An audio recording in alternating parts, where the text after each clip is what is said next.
बाहवां दे नाल बाहवां सावां दे कि कह दे मौला फिर से कुन आवाज सुन, कह दे मौला फिर से कुन आवाज सुन, एक नया इंसान बुन आवाज सुन। कह दे मौला फिर से कुन आवाज सुन, एक नया इंसान बुन आवाज सुन।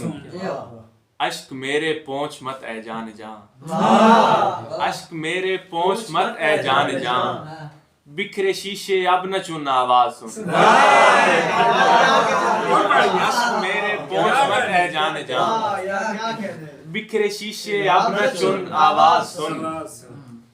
तेरे हाथों के लगाए पेड़ को खा गया अंदर से घुन आवाज। तेरे हाथों के लगाए पेड़ को खा गया अंदर से घुन आवाज सुन। एक आवारा सा शायर आजकल, एक आवारा सा शायर आजकल गा रहा है किसके गुन आवाज, गा रहा है किसके गुन आवाज। तो शेर गजल चूंकि तो याद है काफी अच्छा है मगर इसकी जरूरत तो नहीं, काफी अच्छा है मगर इसकी जरूरत तो नहीं। तेरे कमरे में जो गुलदान पड़ा रहता है, काफी अच्छा है मगर इसकी जरूरत तो नहीं।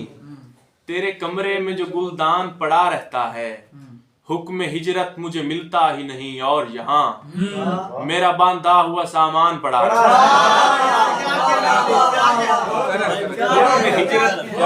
है। हुक्म हिजरत मुझे मिलता ही नहीं और यहाँ मेरा बांधा हुआ सामान पड़ा रहता है, मेरा बांधा हुआ सामान पड़ा रहता है। बहुत